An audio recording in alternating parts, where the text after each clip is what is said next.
girl, I know you think it's a game, but it is absolutely not, okay? This is the energy supplement from Just Move Supplements. That's right. It's damn near all gone, girl. And that's because I had to get that energy up so I can complete the workout, so I can give y'all this body, this transformation, get into it, okay? And I'm done working out now, so that's why we're moving on to the protein shake. Oh yes, it's already in there, girl. It's already made right here. This is the mixture of the banana pudding, the chocolate cake, and the buttercream cupcake. And you really want to be fancy, you can go ahead and add that blueberry muffin if that's what you want to do, girl. But for me, it's these three right here, okay? You put that with some almond milk, you mix it all up in honey, okay? Your muscles have gained life, new energy, agility.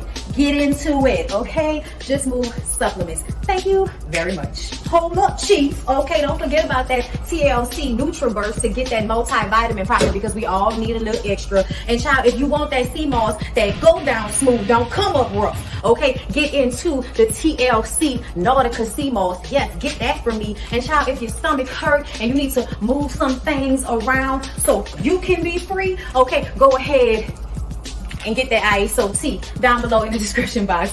Get it all from me. Come on in, come on in, come on in, not come on in, not come. Sorry, y'all know I'm weird, whatever.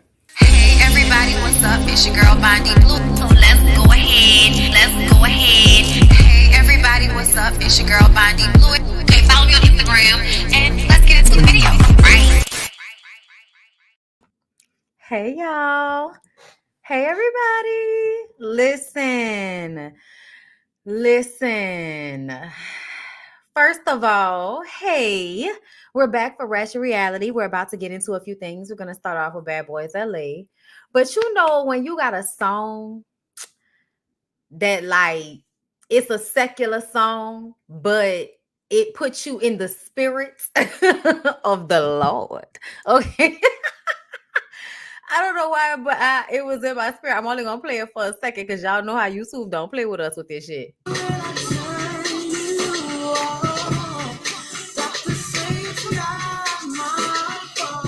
Okay, listen, I can't give y'all too much of it because you know how YouTube be.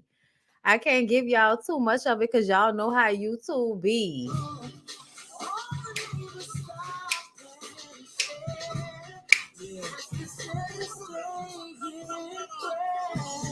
All right, I'm done.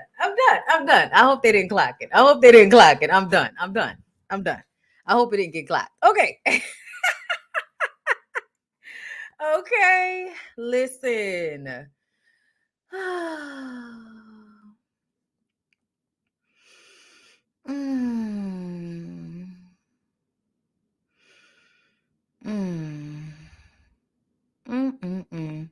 You see how you be like on a high, you know what I'm saying, trying to stay in your good energy, and somebody come in your chat, you know what I'm saying, trying to disrupt what you trying to give to people. You see what I'm saying? You know, you can't let them. You can't let them. Okay, listen. So somebody block her, please. Do I have any moderators in the room? Let me see. Anyway, so let's go ahead and get into it. So, child, I don't know what Bad Boys LA was trying to give. I really don't. I don't know what, like, like, I'm trying to reset because, like, you know what I'm saying? I'm trying to reset because that was like, whoa. You know what I'm saying? Like, how dare you? Like, how dare you? You know what I'm saying? Anyway, so yes, Ratchet Reality. Okay, that's what's in the title. That's what's in the title. If you don't care to listen to what I have to say about these shows, then please go to somebody else's page. If you are looking for last week's Bad Boys Club, in case you missed it, girl, It is on my website, bondyblueshow.com. Okay. But listen, I told y'all that. I told y'all that it was given. We got a whole bunch of people and we don't have nothing going on, girl. That's what it was given. That's what it was given from the very beginning. When I saw this girl, that girl, this girl, that girl, I was just like, okay. So let's go ahead and get into the nothingness, okay? The nothingness. The nothing separate you from his love. Look, I'm sorry. The way, the way Whitney Houston came into my spirit then, and the nothing. Okay, listen, y'all, did y'all do the rounds in church? Okay, and the nothing separate you from his love. Okay, listen, like the video. So they had a bonfire. They had a bonfire because they had to talk about how Rio got his ass bust all up and through the house. And it was a setup by Milan. Okay, now listen. When they sat down at the bonfire, I feel like Milan once again thinking he's in charge of the girls. Y'all, this is a saying. This is a saying, y'all. It's a saying.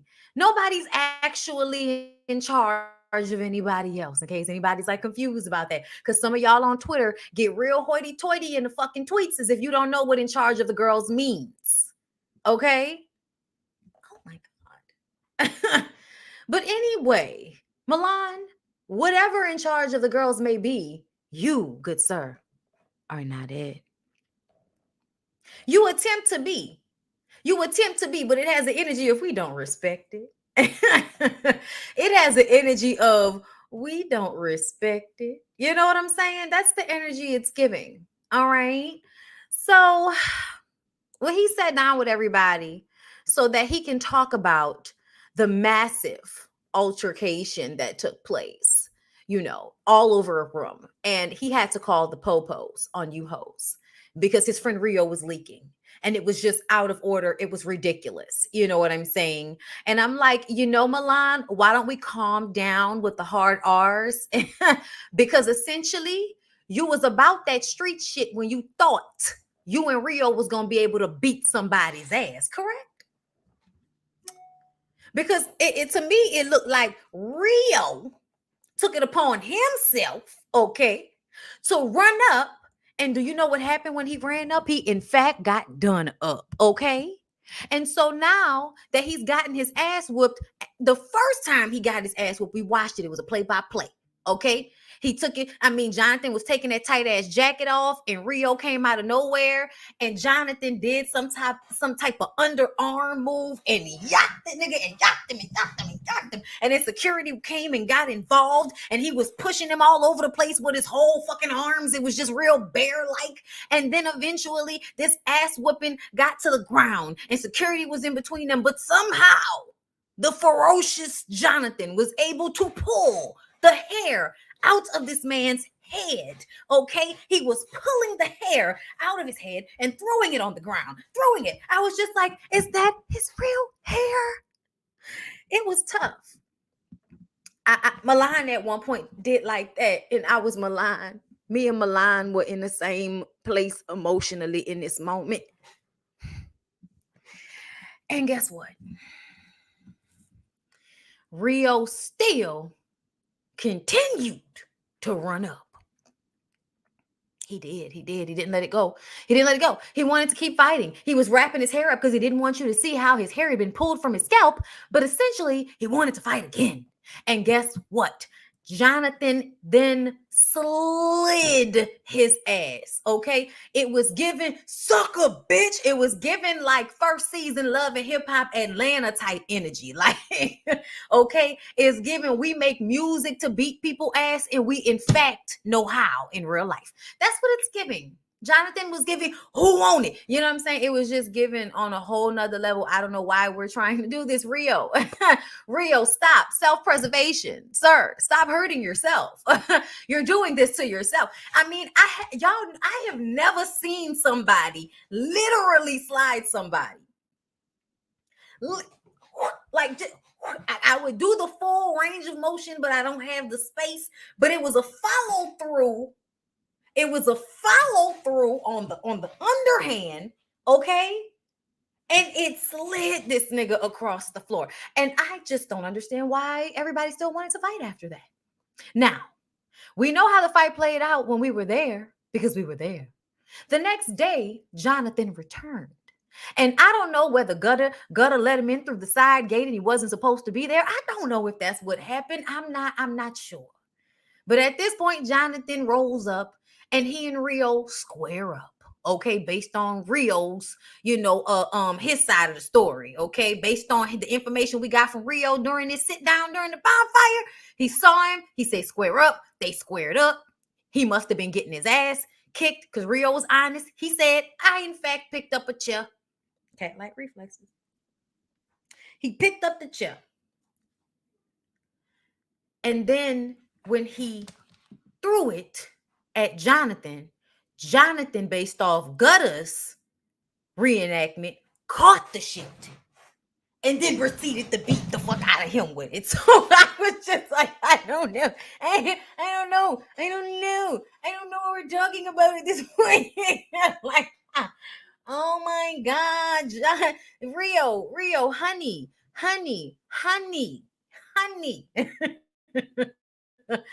Thank you. I appreciate that, y'all. Poor little Rio. They had to let him be a part of the Bad Boys Club after that shit. I mean, everybody gave him the clap hand. You know what I'm saying? They was just like, oh, wow. Well, welcome. That was an introduction that no one was expecting. Okay, there have been a number of terrible things I've heard about online, including Milan trying to out Gutter's status. That shit, I heard about that. I was like, you know what, Grandpa, you're entirely too old to be doing this to the kids. Okay, Milan, what are you, almost 50? You're 38. Either way, you're too old, okay? And the way the Mekhi Phifer effect, okay? Like think about it. Mekhi Phifer in the early 90s, skinny neck, okay? Mekhi Phifer now, a little bit of a thick neck. We'll take it, but it's kind of thick, okay? Milan, you're on that road. You're on that road. So can we calm it down? Can we chill out just a tad bit? Can we act our age? Nigga, grow up. Like, why are you playing with the kids in this way? And also, I can't stand when people that want to fight for certain when gay men or when gay people want to fight, and I'm including myself on this because I am LGBT, okay? But you cannot hurl the same insults and the same fucked up, ideologies. You can't throw that at people and then fight for other people not to do it to you. I hope that makes sense. Meaning that you can't bash people for their status and ask for hetero people to not align it with homo people and to see homo people as humans and how any sickness can affect somebody. You want people to have that type of compassion, right? So how dare you turn around and throw that out there about Gutter? Now, from what I understand, Gutter already knew about, Gutter's story was already out there. Gutter had already talked about this. Somebody sent me the video and I was just like, I can't do it. Because I already love Gutter. So I don't wanna. I already, hug, you know what I'm saying? So I heard that shit happen. Like, you were trying to throw that out there. Like, what was that supposed to do? It's 2022. What was that supposed to do exactly? Was that supposed to make everybody not like Gutter or something like that? Like, what the fuck? like that was just real. Like, what old nigga? What kind of old man was that? Like, what kind of old man shit was that?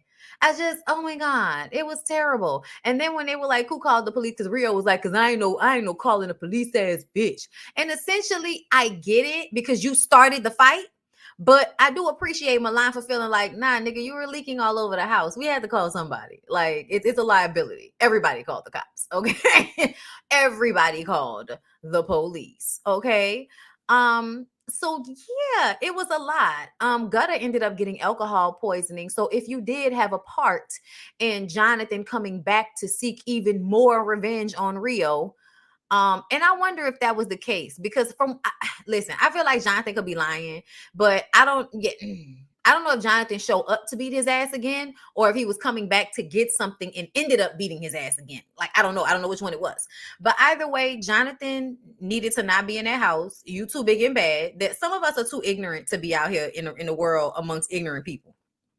Some of us really do need to stay at the house. We don't need to do stuff like this because we the type of people that take the shit too far. You know what I'm saying? So we need to be where we at with it. Thank you for the happy birthday wishes, y'all. Y'all know my birthday tomorrow. Thank you. I don't know why something horrific is always happening the day before my birthday. I don't really understand why. I don't know. But you know, I'm sorry. You know, I gotta stay lifted. Okay.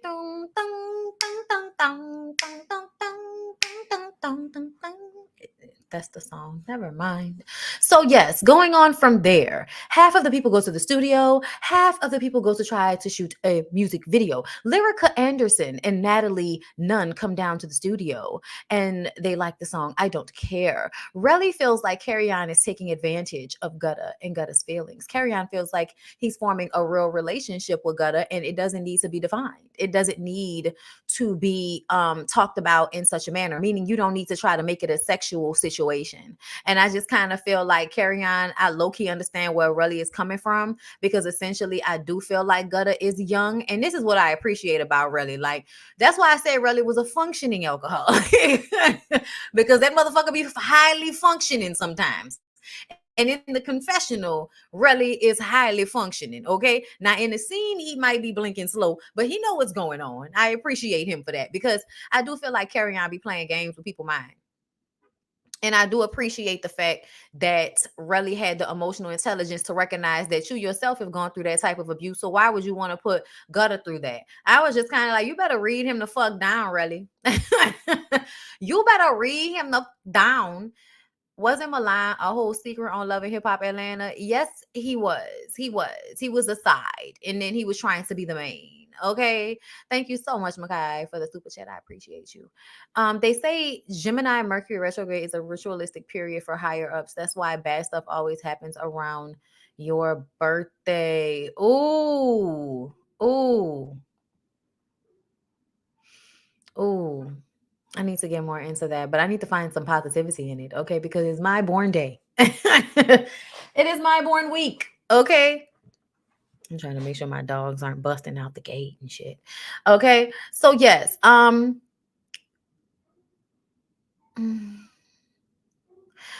they have the little, audition for the dancers. One of them girls, I was like, I'm not gonna say anything, but her wig was too pulled down. I think when you don't have enough forehead, it just makes me wonder what's going on. So I just was kind of like, pull the wig back a little bit, just a little bit. It was just, it wasn't giving what I wanted it to give, but they looked excited. They were, shelling out numbers left and right. You know what I'm saying? But ultimately, Curtis is very thirsty and it's problematic for me. I really want Curtis to find some cool about himself and genuine cool, not the kind that comes from being resentful that the girls you like don't like you. Because it's weird. The energy of it is weird. I don't like it. It feels like I can't trust you at the party. It feels like the fake nice guy. It feels like the guy that pretends he's your friend. And then when you're passed out, am I the only one that gets that vibe up, Curtis? Tell me. I want to know.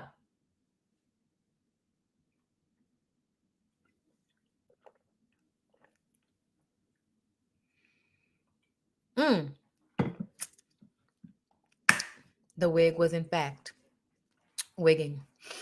I mean, if you didn't catch that vibe, it's fine. But it's low-key what I felt. So I'm just gonna go ahead and press on to Basketball Wives. We're gonna press on to Basketball Wives if you guys don't have anything else to add to that. You know what you can do for me in the meantime, in between time?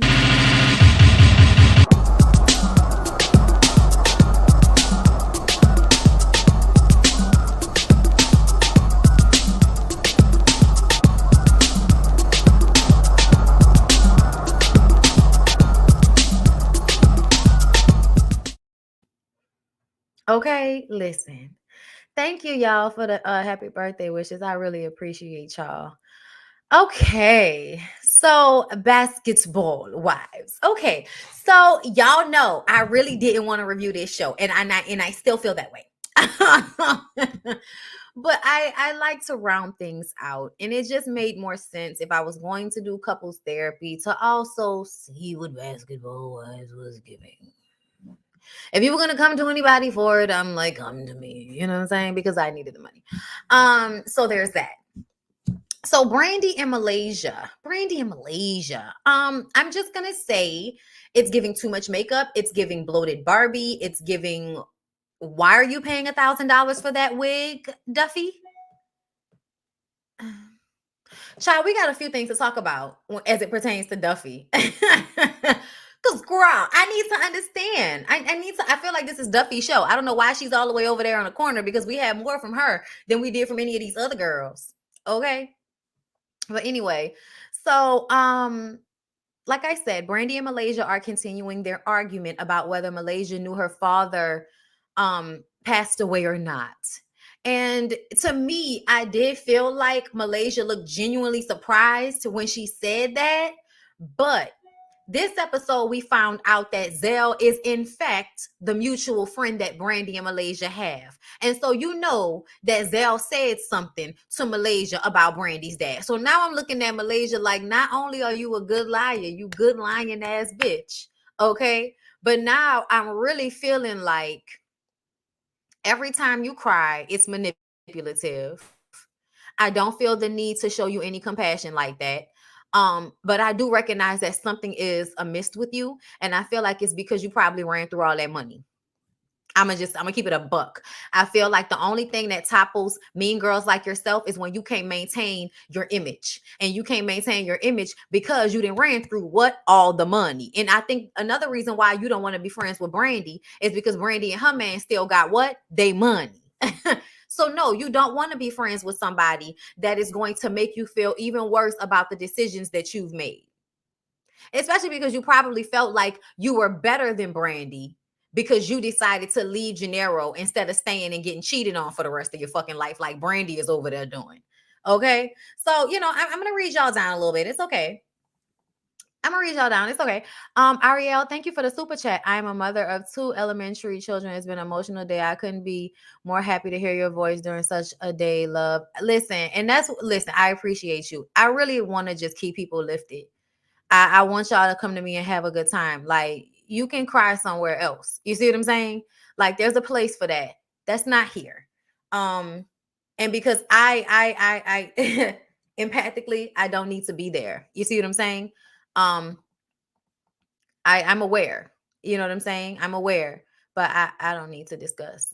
If you want to discuss, go to the news. You know what I'm saying? But we're gonna talk about this ratchet shit. This is why I started doing this channel. Many people don't understand that about me, but I started doing this and talking about this bullshit because I worked for a news station and was constantly bombarded with the things that happened. So even though this may be a day for everybody where they are in reflection of how short and precious life can be and how terrible people can be and how crazy the world can be, I'm in constant understanding of that. So thank you. And I just want everybody to understand why I'm staying where I'm at with it. You know what I'm saying? Okay. Um yeah, I heard that shade that Malaysia gave. I'm an actual single mother. Yeah, I heard that. We'll talk more. Okay. But either way, Jen asked if Malaysia misses Brandy because, like, Malaysia says, listen, she's a lot of things that Brandy doesn't like. So let's keep it at that. Yeah, you don't want to be friends with her because you don't want to be reminded of what you used to have. Okay, we know. We know, girl. We know. It's tough. It's hard. It's hard. The wigs are a little stiffer than they used to be. It's giving these are the clothes from, a few years ago, and I can't fit them anymore exactly. You know what I mean? It's giving now I'm getting this grown woman weight on all of the surgery that I've gotten on my body. You know what I'm saying? Like, it's just giving a lot of things all at once for me. Okay. So yes, Brooke and her lips console a teary Brandy because Brandy is the only one that's real enough to be emotional about, the death of their friendship, even though the friendship has been over for a while now, Brian, a while. But I'm gonna say that I do feel like Brandy is genuine in her tears, and I feel like Malaysia is genuine in her I don't give a fuckness. So there's that. So Brooke and Brandy meet up. Brooke is a housewife now. Okay, she's been married for 5 years. She's getting her nipples pierced, and she wanted Brandy to come along. They discuss Brandy's dad passing away. She apologizes, condolences. Brandy wait, hold up. If Malaysia can't get her stuff together, she can develop. Okay. So, Brandy basically says that if Malaysia can't get her stuff together, she can develop her friendships with the other ladies. And, Brooke's birthday party is coming up. So here's the thing. I feel like that was one of the issues we had with you, Brandy, is that when you and Malaysia were friends, y'all often kind of boxed out everybody else and kind of had this very territorial vibe with one another. Like this earring is not gonna stay in, so we're gonna one earring this bitch. Okay. But yeah, it's weird that you can't fix your relationship with Malaysia and simultaneously have friendships with other women. Like that's weird. It's giving we used to go together. Okay. It's giving, we ain't going steady. We just be fucking around. You know what I'm saying? Like it's giving we've snatched. Okay. Maybe we've cooched, maybe we've snatched. I'm not exactly sure, but somewhere along the line, it's giving, emotional codependency, whatever that may look like for them. Okay. Um, Even them playing the clips back of Malaysia not wanting Brandy to be friends with Duffy because she didn't like Duffy. Well, I don't like her. So if I don't like her, then you don't like her. Like, oh my God, like grow up up.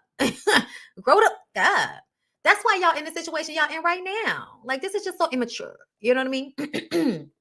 But anyway, um, y'all, her getting her titties pierced, I was like, why are y'all taking us through this? I actually thought about getting my nipples pierced, to like get the sensitivity up. But I was just kind of like, girl, do we need that? And then, the squats took over. And I was just like, I think I'm good. I think we can keep it because I don't know, y'all. I don't know if I could. I don't know if I could. Girl, the way she sat there and the needle went through, she was like, it wasn't that bad. I said, bitch, it felt that bad. Oh, Jesus. Okay, anyway, I'm sorry.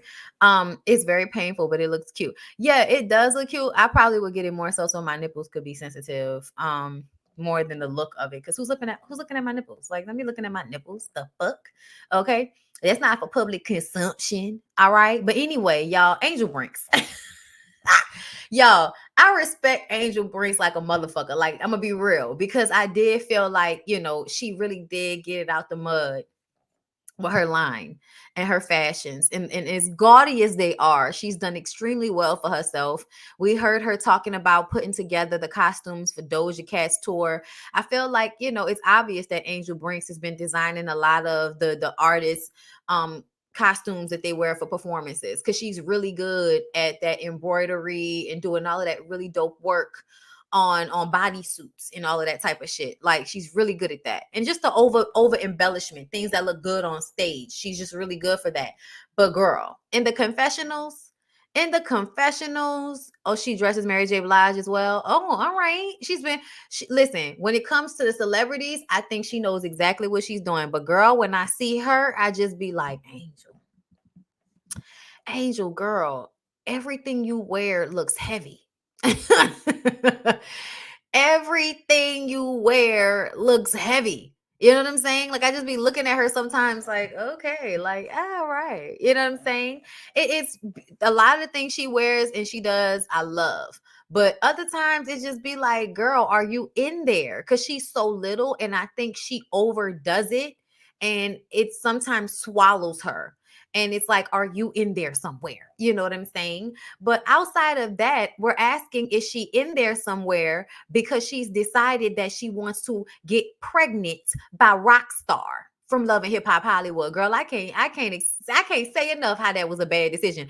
I honestly feel like the fact that this episode we see her, Iman, Duffy, Rockstar all sitting down for dinner. and they have an attitude. Well, Angel has an attitude with him, and he's trying to act like everything's okay. And it's because they must have gotten into it before, because she doesn't like the way he talks to her. She says, if I'm calm with you and I'm being respectful, then you should be calm and respectful too. And he's like, nah, I don't agree with that. And it's like, see, when niggas don't agree with shit that's common sense, you should already know that they're not a person to get pregnant for. I don't know if she ever watched Love and Hip Hop Hollywood, but it would have behooved her to take a glance, take a gander at the season that he was on. And maybe she would have, I don't know, not got pregnant for ignorant ass nigga that's not going to protect her emotionally during a very vulnerable time in her life while she's pregnant. He's going to argue with her. He's going to nitpick. He's going to make little stupid ass fucking comments because he's an asshole. It almost feels as if he doesn't really like women. Okay, the way he acts with women, it's very disingenuous. It's blow your head up, love bomb you, and then treat you like crap. And it feels like a man that wants to pretend as if he has a lot of self-esteem, but he really doesn't. And that is why he treats women the way he does. If he got with you, recognized you were a boss, and then decided that he wanted to rip your self-esteem to shreds by talking to you like shit during your pregnancy, girl, you allowed it. And that's sad. It's sad. How many times are you going to continue to get in relationships with men who disrespect you verbally? What's that about? Because you do that often. It wasn't just him, from what I understand. I mean, the last nigga barely even claimed you, it seemed as if. Okay, and I'm not talking about Jackie. I'm talking about the basketball player who used to play down here on the team in New Orleans. Okay, but either way, eventually they got into it. He ended up leaving the house, and she was just like, I need time away from him. And, time alone is okay. It is, especially if somebody is disrupting your peace and they don't live with you. They can take their ass on somewhere. Okay. Good day. Good day, good sir. Okay. He can go. Amon. Let's talk about DJ Duffy and her fiance Amon that doesn't want her to DJ because they had a baby. Mind you, her complaint is that she's been engaged to this nigga forever, and he think he has the right to ask her to not go back to DJing, even though she only DJs on the weekends for the most part. So she FaceTimes French Montana, who she DJs for, and being the true narcissistic, fake nice guy that he is, they have this friendship. No, y'all don't. French Montana is not friends with any women. He tells y'all are friends because he wants to use you. But essentially, he's not going to give you the same reverence or respect that he'll give a man. Just like he told you, if you decide to leave, then you can't come back. He supports you as a friend, but if you decide to leave, then you can't come back to him, which was crazy to me because I'm like, don't artists usually kind of different DJs throughout anyway? Everybody is about to be out here DJing for you for every fucking show that you do all the time. Like, to me, I'm not a DJ, y'all. And I understand DJing for one specific big artist is a huge thing. But I feel like it will behoove any artist to have more than one DJ at their beck and call. And then if that's the case, then you would just use those other DJs. And if she ever was able to come back into rotation, if she was really your friend, then wouldn't you be like, hey, if you're ever ready to come back, just let me know and we can figure out, we can work it out. It doesn't have to be, oh, no, you can't come back. I don't even like that shit. I didn't like the way he came at her, but y'all know there's a whole bunch of other shit with French Montana. But back to Amon. Girl, what? How is he supporting you and being a DJ if as soon as you have a baby, he wants you to go sit your ass down and stop DJing even though he has not married you? Girl, what? Let me tell y'all something. I need for everybody to realize that all of these women are with the same men. I know y'all think that they all belong on Love and Marriage somewhat. Okay, you think they all need to be on one of these shows with the Maurice and the More Souls and other toxic ass ridiculous men that are on these shows saying crazy shit like women are stupid or something? Like, yeah, I know playing on our intelligence hella hard. Yeah, that's all of them, that's most of them. Okay, that not all, but on these shows, y'all, most of these niggas are the same. Okay, it's of a fair few that aren't garbage. And then I feel like if you aren't garbage, you usually don't want to be on a reality show. So it depends. You know what I'm saying? But I mean, all men have issues. But essentially, I feel like a lot of women are dealing with men that are trying to crush their dreams in some way. I don't know why, but it just seems to be what goes on in a patriarchy. So, Makai, thank you so much for the super chat. Duffy's baby daddy and French look like brothers. They sure do. They sure do. And ain't it funny how she went and got with a man that wasn't black and he kind of did the same thing that the black men do? Put a ring on you, don't marry you, have babies with you, and then ask you to make huge sacrifices for them. Girl, don't be stupid. Mm. The fact that he even brings that up so much, I'll be like, this ring is nice, but it should come with a marriage certificate. So if that hasn't happened, don't ask me to do no shit like that. I'll be DJing until I don't want DJ anymore. And that won't have anything to do. I'm sorry. That won't have anything to do with you. Like, I don't know why women do this. Like, is a man gonna give up his career? I don't think so, right? He gonna sit up there talking about I would. No, you wouldn't. No, you wouldn't. Why are you lying? The fuck out of here. Okay. Anyway, Malaysia and Zell meet up, y'all. Zell is also friends with Brandy and Duffy. So, like I said, she did know that Brandy's dad passed. Malaysia says that she and Brandy are living different lives, and Brandy is upset they aren't where she left them. Malaysia says that she needs to worry about her kids. Okay. My baby daddy isn't paying child support. Okay. It's so hard. She doesn't know what it's like to be a single mother, And I just want everyone to leave me alone. It's like, oh my God. Girl. Said we cry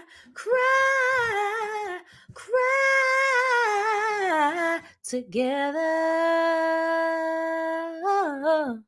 Oh, when I cry, you cry, we cry together. That's what it's giving. Girl, I'm not crying with you, Malaysia.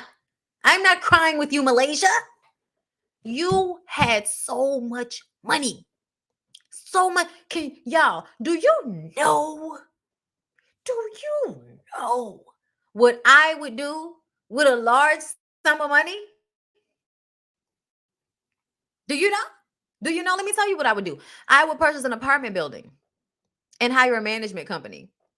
Get the place fully renovated, get assets in those apartments, rent them out. Maybe even get a government contract. Depending. Okay. I like to help the people out. Okay. Subsidize the living. You know what I'm saying? But ultimately, it would be finding a way to have money that isn't dependent upon me actually working. So the fact that everybody, I'm not gonna say everybody invests, but yeah, investments are good. But I would have purchased a apartment complex. I would have purchased a double down here in New Orleans somewhere and rented that shit out. Okay, and made sure I had some income coming in no matter what. That's what I would have done. So I have to wonder sometimes when I look at women like Malaysia, what the fuck have you been doing with the money this whole time? You know what I'm saying? What have you been doing with the money this whole time if you have not put yourself in a place that you don't have to be sitting on basketball wives after 10 years crying because Gennaro isn't giving you money because he got the kids most of the time? Like, I'm glad she went and got her kids because it seemed like she was really sad. You know what I'm saying? But yes, it in fact feels, Asia, as if LaQuisha played the game all wrong. It does feel that way. It does feel after school special, okay? Oh my God. What happened to her bed sheet line?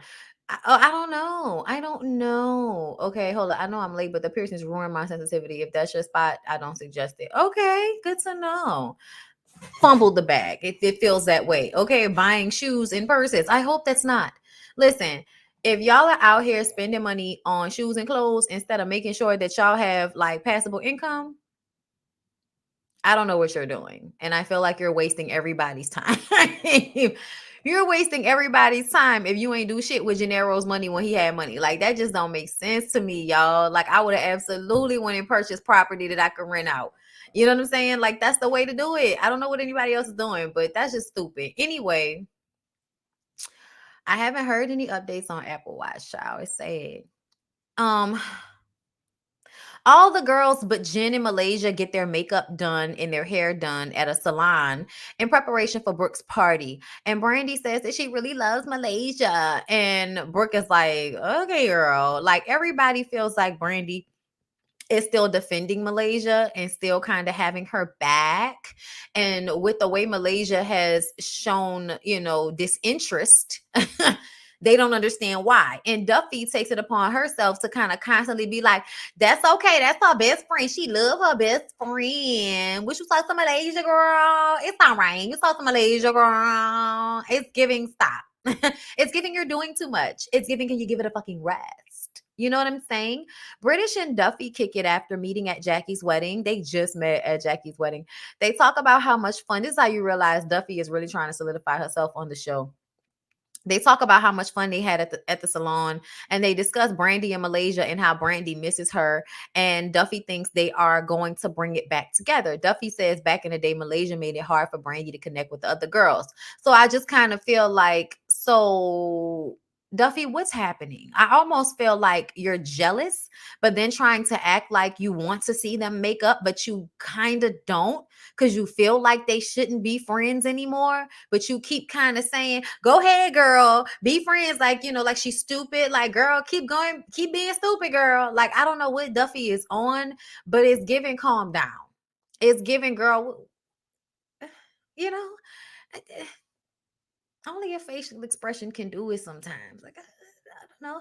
And also her saying that she has to continue to be able to pay $1,000 for her wigs. I said, girl, you paid $1,000 for that yellow wig.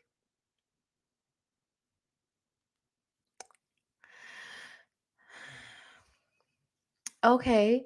So Malaysia didn't come to Brooks over the top party, which was super cute. And Brandy keeps saying she may come to the after party. And Duffy, once again, defend your best friend, girl. Brandy is getting tired of her doing that at this point. Rockstar calls Angel and basically, disrupts her good time, and she leaves the party. I'm like, oh, so that man got you on mind control. He called you with some bullshit and you just up and run and leave. Oh, okay. Okay. Um, oh, thank you, Demetria, and happy early birthday to your people as well. Um, Jackie makes a big deal out of eating a raw oyster, and I was just kind of like, and then she spit it out. I was just like, Jackie, you and Doug Christie have probably been to New Orleans before a few times. I feel like Jackie has money. You mean to tell me you've never eaten a raw oyster before? I think a lot of times, y'all, I think Jackie is playing a role. I'm starting to feel that way because y'all know what doesn't make sense for me for her to come off so immature, but her relationship with Doug looks like something that is so solidified and real that I have to feel like Jackie is playing a role for everybody on the show. And Jackie must be a different type of person behind closed doors. Because even though, Jackie comes off very sweet and everything, I feel like there is a level of emotional intelligence that she would have to have that bond with Doug this long. And I think it's a real bond. So when she does things like this, it reinforces my idea that she plays stupid because it's what people think, and it's good for the show. Like if they need to think I'm some ditzy broad, then let them think I'm a ditzy broad. You know what I'm saying? Um we knew this back in Hawaii the first season. Yes, Jackie is definitely playing a role. Um I just love it's been a long time. I forgot. I agree because I don't believe Doug would deal with that unless he a little unhinged as well. And he seems so together, and he's been that way. Like y'all, Doug has never had any scandal. They've been together, they had fights and shit like that on a court and stuff. But for the most part, like he has had one of the most spotless, successful careers. And I feel like you can only do shit like that when you have a woman that is supportive and that can keep shit in order. If she were at home, not keeping shit together, he wouldn't be able to go out in the world and do what he's done. So and we know that Jackie also is fucked up because of what she did to her daughter and shit. So we know she also plays ditzy in that way. But it just, I don't know. Like I sometimes feel like I would really like to see who Jackie really is instead of the person that she pretends to be. You know what I'm saying? Anyway, like, can I get some fucking backstory or something like that? I feel like it's something that's going to connect the dots for me in Jackie's backstory. I need an origin story on Jackie. Stat. Okay.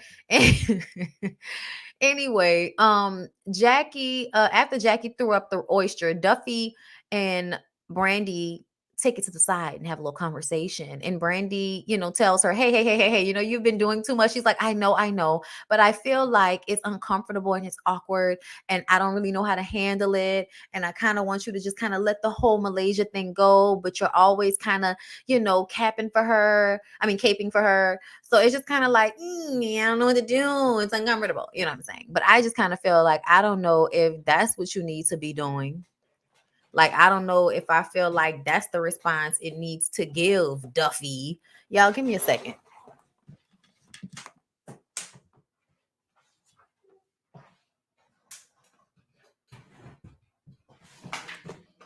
Oops, sorry. All right. I had to turn on my light. It's getting dark. Oh, okay. You think her real is not nice at all. That's why she hides it. I believe when Jackie is calm and just chilling is the real Jackie Christie. I need to know about Jackie's relationship with her own mother. Yes, because I feel like didn't she have a close relationship with her mother? Like I need to understand. Like I said, I need the origin story on Jackie Christie. Okay. So Jackie talks to Malaysia on FaceTime. She tells her that she is going to get her kids and bring them back to LA. She doesn't want to be the type of mom that isn't there with her kids all the time. And she says she's never been that mom. And I think it's because she knows that's what people are going to think of her. So, yeah, that was basically everything that went down on Basketball Wives. Wasn't really much. But it doesn't suck. It doesn't suck. It doesn't seem to have much direction. It doesn't seem to know what really is going on. Can I tell y'all, I'm so tired of seeing those twins in the clips. Like they're there and we don't really hear much from them because they don't have confessionals, but they talk. Like they talk and they amongst themselves and they make facial expressions and shit. And I'm just kind of like, I don't know why they're there. I don't know why they're there.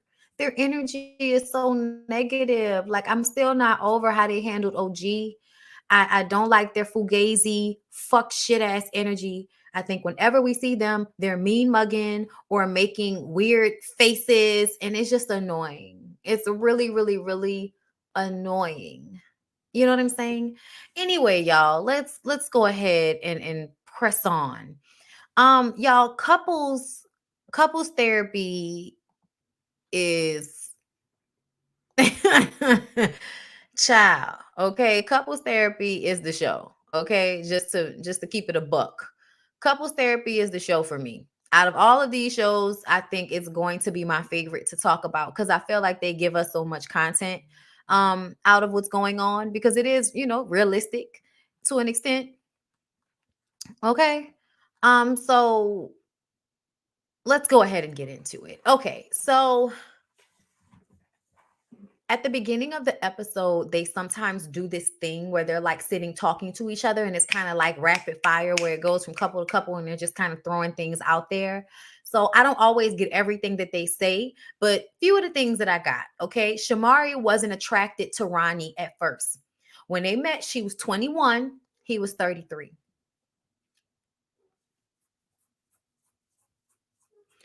Michael looked like Lady Gaga in a meat coat when he and Rada met each other. And all she remembers is him smiling and his beautiful gap teeth.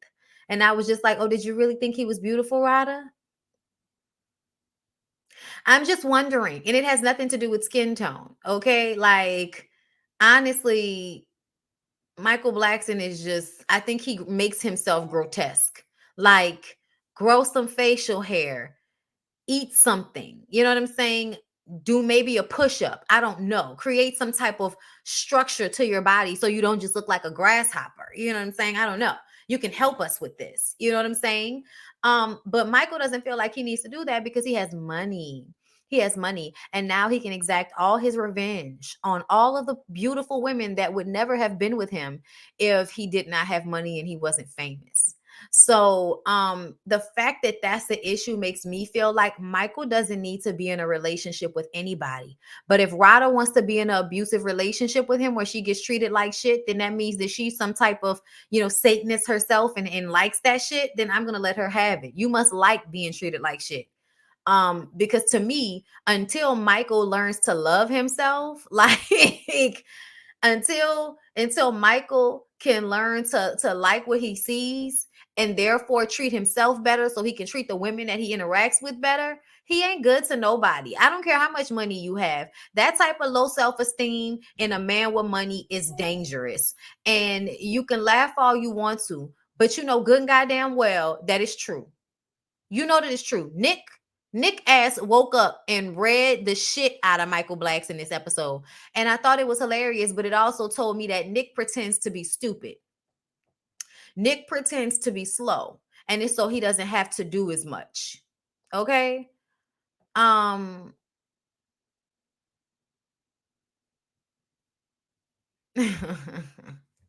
I needed to be deeper than that, Crystal. Anyway, so what else? Shamari is still drinking at Access, which makes me feel y'all, I like drinking too, but the way Shamari get fucked up, it make me feel like Shamari is drinking to dull something. I don't know what it is, but I don't know why her and Ronnie came on this show. Like, I know y'all want to act like y'all have this quirky, fun relationship, but the more y'all talk about the things y'all have been through, the more I feel like you're probably more unhappy than you're letting on, and you feel indebted to him, and he's making you feel bad for doing something he agreed to. He's punishing you for it to this day, and I believe he was cheating on you at the beginning of y'all's relationship. So I'm all over the place with how I feel about some of these couples, because it's like I need to understand what I'm looking at. So I need more time. But essentially, the more I look at Ronnie and Shamari's relationship, the more I feel like, oh, this not so cute. You know what I'm saying? It's given not so cute anymore. You know what I'm saying? Um, mm, uh,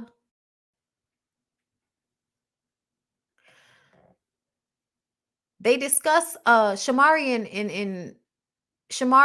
and Ronnie had like a little date to themselves, and they talked about Rada and Michael and how it's obvious that Rada doesn't want to be in an open relationship with him anymore, and it's not really open. It's just you allow him to sleep with whoever he wants to sleep with, and then he gets to decide whether you have penis or not. Like, girl, we're gonna get into it in a minute. They discuss how it didn't work for them, and she's going to have to put her foot down like Shamari did. And I was just kind of like, what did that mean? What did that mean that you had like Shamari did? What does that mean? And that's why I feel like Ronnie. Oh, yeah, I absolutely feel like Ronnie is trying to do the same thing that Marceau and Tisha are doing on this season 11 Marriage Huntsville. I'm trying to act like I support you, because the last time it seemed like it was one way, you know? Honestly, that's what I was feeling from Shamari even then. It's like she constantly has to big him up so that she can make up for whatever happened.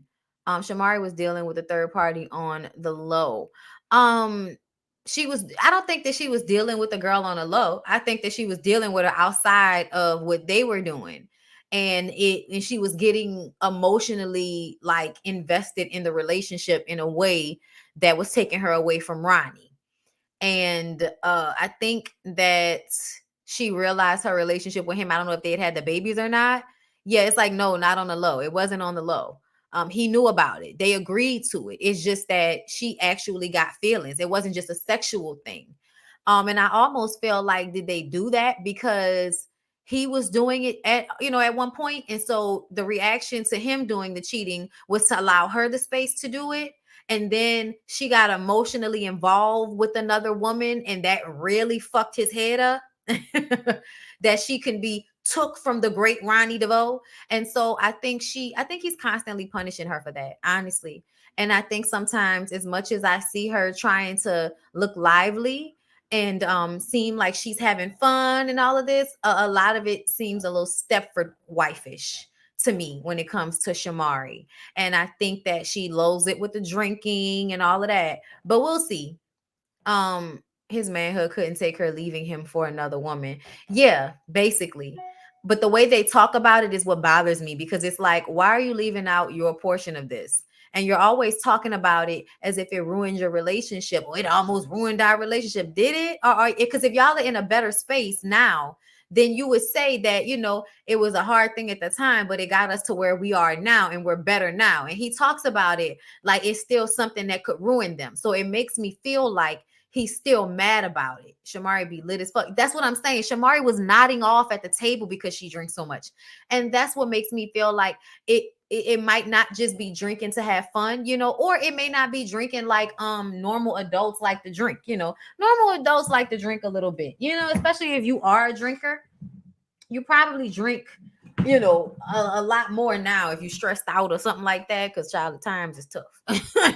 Like, I'm sitting up here like, when am I going downstairs so I can open up this bottle of wine that I just bought, in my little bottle that I had just got. Anyway, but yeah, it makes me wonder about Shamari. That's all. Rada says on her personal cam that if she leaves Michael this time, she's not coming back to him. I say, yeah, okay, Rada, whatever. They discussed Daniel and Jess and his comment about how his threesomes were so amazing that he couldn't possibly duplicate that with Jess. Like, those girls were way hotter than Jess or something like that. Like, he definitely talks to her and treats her as if he's not really attracted to her. And it's almost like, then why are you with her? You're gaudy. I've never seen your neck. You don't have a lot of shoulder. I need to understand what's happening. Jess, why are you dating him again? Like, I need to understand what's happening here, because it doesn't seem like he's into you, and I don't understand why you would be into him. I need it to make sense, because it doesn't. Daniel is getting something ready for Jess, like a nice little breakfast situation when she comes back from her comedy show. And surprisingly, he apologizes to her, but in a confessional, he said he's apologizing for something that he didn't think he did wrong. So you don't think it was fucked up to reference how your previous threesomes were so good that you wouldn't want to do one with Jess? You don't see how that's the problem? You don't see how that's fucked up? I don't know. I just feel like you're ignorant when it comes to emotional intelligence. Like, how do you not understand how that would hurt her feelings? Or how that would make her feel, especially once he continues to say over and over again how he doesn't love her. Like, he said that over and over again on the next episode, how he doesn't love her. They're not in love. He said it on this episode. So I'm just kind of like, why are we here? What's going on? I also want people to stop being grateful when niggas apologize, because if you don't understand what you're apologizing for, then you're apologizing so that we can get over the argument. And you're not apologizing because you genuinely understand where I'm coming from. I don't take apology. That's why I don't take apology. No, I need to know why you're what are you apologizing for? Exactly. I need to know. And then based off what you tell me, that lets me know if your apology is genuine and whether I should accept it or not. Like, just because you say you sorry, that doesn't mean that fixes everything. And women really need to stop allowing men to think that, because that's what he did, and basically said it in the confessional like she wouldn't watch it later. What a fucking asshole. Anyway, so he asked what she would want from him, and she says, again, I would want affection. And then he says the reason why he often doesn't show her affection is because she has all that makeup on. Oh, really? And then she offered him some coochie, and it seemed as if he wasn't really, trying to get it. Like, it seemed like it wasn't that important for him to hurry up and get it. So I was just kind of like, yeah, just, I don't know what you're doing here besides being the comedic relief, and ribbing the shit out of Michael Blackson for all of us who wish we were there to do it. So we appreciate you for being on the show, but I really wish that the relationship seemed more authentic. Just don't come on no more TV shows. Don't come on no more reality shows with fake relationships. I need y'all to understand that. Okay. So Nick seems slow. Kiana doesn't see herself. Kiana, yeah, when I was watching this, I said I was going to have a conversation with Kiana. So let me read this part, and then I'm going to have a conversation with Kiana. Okay. Y'all can send it to her if y'all want to. I don't know, but I need y'all to, if she needs to hear this from me, I need it to be heard. Okay. So hold up. Kiana talks to, Kiana and Nick go sit down with Adjua and Styles. And Kiana feels like she has to fake it because people want to see them mess up, And she says that Nick has dated high profile celebrities, meaning Iggy Azalea. And he proposed to Iggy Azalea. He didn't just date her. And he also got her pregnant. And Iggy Azalea complains often on social media how Nick is not a good father. Nick is now in a relationship with Kiana, but they are not married. And I don't even know if they are engaged, even though he says the plan is to eventually marry her. But you have this beautiful, I mean, strikingly beautiful woman next to this ridiculous ass man, right? And she's taking pictures and they're posting them on social media for people to compare her to Iggy Azalea. And I just said, listen to me. Listen, Kiana, listen to me. Are you listening, my girl? Listen. You are naturally gorgeous. You didn't have to go and get enhancements. You didn't have to go get a black scent. You didn't have to do any of the things that Iggy Azalea had to do in order to be accepted by people. So who the fuck even cares? And at the end of the day, he may have wanted to put a ring on her finger, but so fucking what? She would have been getting the same ain't shit nigga that you got. So it doesn't really even make a difference. So don't allow yourself to ever feel bad about that. And I know she does. Because it's like, how can you propose to her, but you wouldn't propose to me? And you got 3 kids with me. Michael Blackson told Nick that's the least you could fucking do. Even Michael Blackson knows that the least you could do is marry her. And I feel like that's the worst you can do. I really want Kiana to see herself. Like, Kiana, you are probably so much better. Oh, wait, Iggy's is Playboy Cardi. Oh, y'all blowing my comments up. It wasn't Iggy. Who was it? Who he was cheating on then? Who he was cheating on? He was with Iggy, but she didn't get pregnant. That's what y'all saying. Oh, she got pregnant by Playboy Cardi. Oh, okay. I'm sorry. I'm sorry for confusing all of the ain't shit niggas that I don't care about. I'm so sorry. I'm so sorry, y'all. I see it. Stop commenting it. Y'all don't have to comment it again. Okay. I'm sorry. I'm confusing baby daddies. At the end of the day, were they not? I thought they had a baby because they got engaged, but they got engaged for sure. Correct. So he proposed to her without even a baby involved. But you got 3 kids, but that makes it even fucking worse. Oh my God, that makes it even worse. Girl, listen to me. Leave this nigga. If he's not helping you with the kids, if he doesn't want to do what you need him to do after everything that you've dealt with, leave him. What, girl? And then listen to me. Don't even leave right now. I need you to go get yourself in some therapy. I need you to finish school. I need you to do it all on his fucking dime. Make him pay for all of it. Get your bag up, pack your shit, and walk your beautiful, successful ass on in life away from Nick, because he is a waste of your energy. And for him to, I think Nick knows, girl, listen to me. Nick sees you. Nick sees you. That's why Nick tries to make it hard for you to go back to school. That's why Nick doesn't want to play his part. It's not only because he's lazy, it's because as soon as you really realize who you are, as soon as you really see yourself, then you're going to feel like you deserve better than him. And you're going to move on. And he's going to be stuck, bloated, not knowing what to do, having to take care of his fucking self in a way that he don't want. I don't want to take care of the kids. I don't want to do all of the house stuff. I don't want to do all the stuff you do all the time. Girl, get your shit together and leave that man alone and go find some love about yourself. I really wish you could see yourself, because you look so sad to me. You look like you let him like break you down. The fact that you even comparing yourself to Iggy is the most ridiculous shit. I see I'm blacking out, y'all. I don't know why. You comparing yourself to Iggy is the craziest shit that I have ever heard in my life. Kiana, I don't know if you have seen yourself, but you are like gorgeous. Like you're gorgeous. Like your face card is not declining anywhere. It is taken everywhere. Okay. Visa, bitch, MasterCard, taken everywhere. Okay. Everywhere. It's Amex card, girl. Okay. Everywhere you go, you're flying, it's taking it. Please, please, please, please, please, please. Okay. Find yourself. Please, if you don't do nothing else, find yourself and really look at yourself and see how amazing you are, so you can be in control of your life, so you can choose somebody who you can actually depend on, who will really support you, who will love you, who will do their part to help you be the best person that you can be, instead of making it harder for you because they don't want you to reach your fullest potential, because then they wouldn't be able to really be with you anymore. I'm gonna tell you something. I feel like Nick must have been smart about his money. That's the one thing I did not see they have an issue with. But the way he talks to her, he beats her down. And I think it's because he wants her to stay insecure. Because if she really, if she really saw herself, she would know that she could do so much better than Nick. She would know that she could do so much better than Nick. You can have a man with money who actually who actually not I'm sorry, respects you, and also knows how to take care of a house. Like, and if he's not gonna do it, he's gonna pay somebody to do it.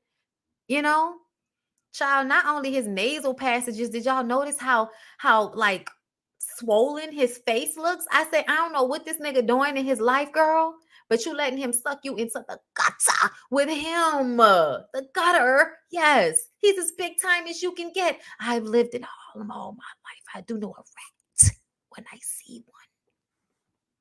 You don't understand, mama. You don't understand. Well, I've said my piece. Now I'm gonna go on and go home. And if you don't know the movie, I don't know what to tell you. Okay. So Adjua says that she used to feel the same way, but when she showed herself some love, it helped her and them. She needs to give herself more. Adjua said the same thing I said. Nick says he's trying to find himself again, and Kiana shows annoyance. I don't know what, when he says that, I don't know what that means. He's still trying to find himself, but that has a different meaning. That has a different meaning for them than it does for me. When he's trying to find himself, what does that mean? So next time I hear that, I'm going to need further explanation on that. You know what I'm saying? Claudia and her dude talk about how much she works and is on social media instead of focusing on him. They are still talking about babies, even though everybody is up in their 40s. Okay. And they are both bored with sex. So they have a lot of issues that two people who are not married should not have. Okay. Yes. Yes, Shonda. Yes. Okay. It is, in fact, Sparkle, the original. Michael gets back and he's worried that Rada might have left his ass. So he's running all around the pool and shit looking for her, but she's still upset. She's there, but she's still upset that he needs these holes. You know what I don't like? I don't like that you take part with him in the degradation of the women he chooses to sleep with, because ultimately he sees you as only the head in line of the same women. So if he views these women as hoes, he views you as a hoe too. He just views you as queen hoe. You his bottom bitch. And honestly, I feel like at some point women have to be grown enough to realize that that is not any type of flex for you to be considered a man's bottom bitch. Like, grow up. That shit ain't cute. Okay. Ain't nobody bottom nothing, nigga. You out your mind. Okay. I don't know what's going on with Rada's self-esteem, but the way she lets Michael Blackson play with her, I just kind of feel like, girl, I ain't got no pulse in that. If that's what you want to do, girl, that's on you. Um, he says now that she is the head of the pack, she wants to change the rules, and he's tired of this. He's also withholding sex from her because he's upset with her, and I don't understand why she's even going for that. She's like, what am I supposed to do? Go out and find an animal to have sex with? It's like, no, you can go and find a man to have sex with. They're out there. Y'all are allowed to leave the premises. You can go out there and find you some dick. It's very easy, Ryder. You're Asian persuasion. You're a your preference. You can't go and find some dick. Like, is that out of the stratosphere for you that he can have hoes, but you can't go and find some dick? See, that's stupid to me. Okay, that's dumb as to me, but I'm gonna let you have it. Okay. Jessica, Shamari, and Kiana talk at the pool about Daniel agreeing with Michael's contract bullshit. And Jess says that's never going down with her. Rada comes out there just as they're talking about how much of a fool she is. Kiana talks about Nick not wanting to help with the kids while she's in school, and it makes it hard for her to focus on school because she has to worry about getting the kids, ready for him. Emotionally, she's not able to have sex with him either, which I can understand. Nigga, I don't like you, and you can't even breathe through your nose. We can't have sex. Okay, mouth breather. Ugh. You know what I'm saying? You're a mouth breather. Ugh. Rada says that she's so horny because Michael is withholding sex because they're arguing. I just kind of feel like Rada's a fool. Like, girl, not only are you allowing for this man to have other women, but you are also allowing for him to control you in a way that he's withholding dick from you. That is the most insane shit I have ever heard, y'all. That is entirely in fucking sane. I am looking at Rada like you're a glutton for punishment. And like I said, I'm not gonna get in between you and the abuse you seem to like to, engage in. Because that doesn't even make sense for me. That you would be with this man in this so-called open relationship, allow him the space to do what he wants to do, and then he can then in turn use sex against you when you are allowing him all of this space to be who he needs to be. Girl, no. Girl, no, girl, no, girl, no. But I'm not gonna tell you to stand up, Ryder, because I feel like you already standing up. This is just the level that you like to be on. So I'm gonna leave you where you're at with it. You know what I'm saying? So they have therapy with John and AJ. And I don't know, did John go to school? Did you get some type of certification? I did not know that. I'm gonna have to look into it. But either way, they're building bricks with their problems on it. Nick and Kiana, they have issues with communication. Claudia and her dude, main issue is finances, amongst other things. But apparently, Claudia has a gambling problem. Kiana and Nick have trust issues, and so do Michael and Rada. Nick is whispering to Kiana, he's about to get disrespectful. I don't know what his problem was. It seemed that he was bothered that she was being honest about what their issues were, which is what they were supposed to be doing, which is also what he was doing. But he kept making all these little slick ass comments, y'all. I don't know what he was going through, but I did not like it. The couple start seeing each other as an issue during this process, meaning they're like griping at each other. Daniel thinks that Jess is jealous because one time they were out somewhere and, Jess was like the girl. She reenacted it. Jess is so stupid. The girl was like, oh my God, Daniel, you know what I'm saying? Like the girl was doing too much and Jess was like, the fuck is going on here? Would you know this bitch? You know what I'm saying? But he perceives it as jealousy. And Nick pipes up and says, you ain't got to be worried about every woman. We're not talking about every woman. She just brought up a very specific situation and you're making a generalized statement as if she's tripping out on every woman that comes in their turtleneck over here. Give us a fucking break, Nick. Shut up. Okay? I'm talking about she's jealous, big dog. Like, Nick, please, eat a cracker. Okay? Eat a cracker with your kitty ass. All right? Go get a snack, sit in the corner. You're doing too much. Let the adults talk. All right? And hey, Daniel, why don't you go find your fucking shoulders under that turtleneck? Okay? Indy, I'm sorry, I ain't working on my nerves. He says he has to wait because they aren't in love right now and Jess doesn't know why he had to let that be known. Jess was just saying she wants more affection. He's saying that he's not going to show her more affection or be on her like that until he really loves her, and he doesn't love her like that right now. And I feel like that's bullshit. If you're not attracted to Jess and you're using her for clout, just say that. Just say that. I told y'all Claudia has a gambling problem because her old man KJ is cold and she feels like she needs to get her thrills from somewhere. He doesn't want kids with her, which makes her feel like she's not good enough. Obviously another man that's pretending to be a good guy, but actually secretly looks for ways to beat his woman down emotionally and mentally so he can make himself feel better about insecurities that he doesn't care to share, but we can see them anyway based off the way he treats her. Yeah, KJ is giving that. We're going to wait on it though before we go all the way in on him. Michael and Rada discuss that him going back and forth to these chicks, he'll go back. He'll like frequent the same girl.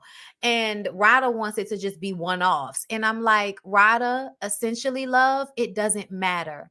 I know y'all felt like it mattered, but I actually agree with the men about this. You're letting him fuck whoever. Whoever he's fucking, it's not you. So ultimately, whoever it is, it's of no consequence. If you feel like your position is what's important in his life and you need certain things from him, then you need to focus on that if you're going to allow him to fuck with the other women. This is what I need from you. Now, if he's not giving you what you need to feel secure, then you need to remove yourself from the situation. That's really as simple as it is. But to get upset because he goes back to the girl, if he goes back to her city, that's stupid. That's stupid. You know what I'm saying? Like, why would you want him to just be having sex with as many random women as possible? I would honestly, if I'm sitting up here having sloppy toppy with a nigga that's fucking 12 other women a year, I would like for you to have those women sketched out and tested before you fuck them. So if that means it's the same chick in a different state, then oh well, you already agreeing to sharing your dick. What difference does it make after that?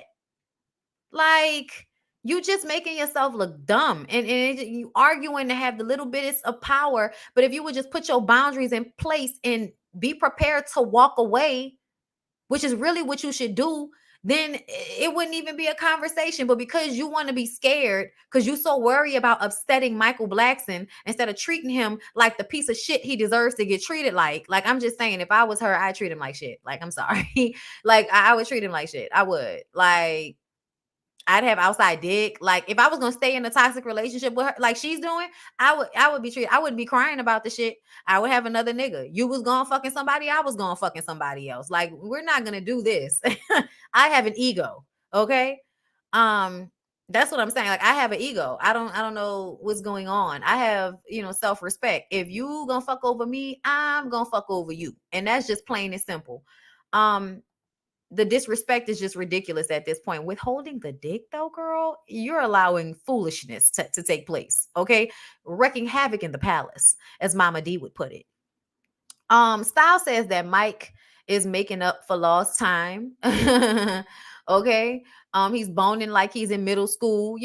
Styles and Nick both pointed out that Michael is, a man who is insecure, probably grew up feeling ugly, couldn't get girls. Now he has money, and he treats women like shit because he is constantly reminded that he wouldn't be able to get those women without money. Y'all, I mean, it's so basic in general. Like, you niggas, they just keep making the same model of you niggas all over the place. Like, I wish y'all would get some self-esteem about yourselves, learn to love yourselves, and get over whether every woman that you want to fuck is attracted to you or not. Like, get out of your feelings. Like, y'all always want to talk about women, but essentially you still butthurt over people not liking you in middle school. Get the fuck over it. Get over it.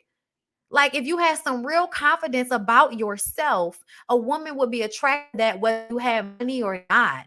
Yeah, I know y'all think women care about looks. Y'all know women don't care about looks like that. Women care about confidence and security. If a man is secure in himself and has confidence and got money, like, that's all you need. Like, essentially, you don't have to be pretty. But see, a nigga like you that wants to hurt a woman because you still mad that they didn't find you attractive before you got the money. Yeah, no, I don't have time for niggas like you. Y'all low vibrational. You can have all the money in the world and you wouldn't be able to touch my shit. You know what I'm saying? Like, I'm sorry. Like, no. Like, no, I don't care how much money you have. Like, how about you get your confidence up and talk to me about buy some fucking confidence, nigga. Okay? Like, I would have had that nigga feelings hurt. She crazy. Okay. Anyway, Nick keeps saying, thank you, DeQuasia. Thank you. I appreciate you. Thank you. Nick keeps saying that he's tired of talking about it. Nick is being childish. AJ says that there are no boundaries, so they have time to okay, they don't have any boundaries on a relationship. So they need to learn how to shift and move with with the time. Like, because the relationship doesn't have any boundaries, they're gonna have to keep honest communication to be shifting as things happen. And that's not what they're doing. Meaning that, the shit can work if people are open to, moving and mutating and all of that. But that's not what's going on. It's very stagnant. It's very stale. It's very one way. It's not moving. And that's the problem. You know what I'm saying?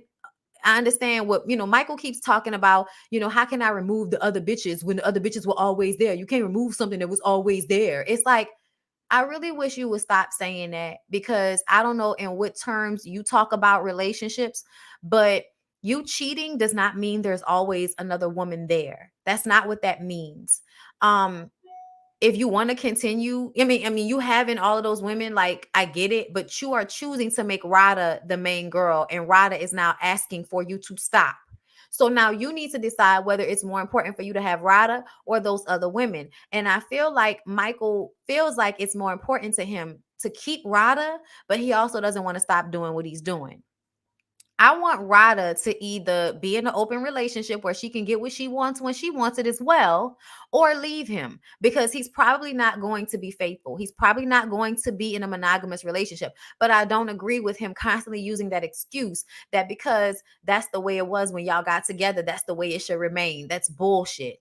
People don't stay the same. Feelings don't stay the same. We change, emotions from day to day. Do you really, expect for people to keep the same parameters emotionally? That doesn't exist. So I don't know why people do that. You know what I'm saying? Like, you could love somebody forever, yes, but that doesn't mean that you can stay in the same stagnant situation. Love has to grow. Love has to grow and move and shift. And their situation doesn't feel like that. It feels like Michael wants to have Rada because one day he's going to get too old to fuck all these girls, and he needs a woman that he's been grooming, who is going to allow him to control her and make him feel good about himself when he has to let go of all those women because his dick can't handle it anymore, because he knows that's going to come eventually. Nick is still saying he's over it, and Kiana is embarrassed. She says Rada is too busy trying to be accepted by Michael. And she's been like that before. I feel like she might still be like that a little bit, and I wish she would stop. You do not need to be accepted by Nick's bloated, ignorant ass. Anyway, but he was smart enough to recognize Michael Blackson's tea. That's why you shouldn't cut him no slack. Okay? Don't cut these niggas no slack. They know what they doing.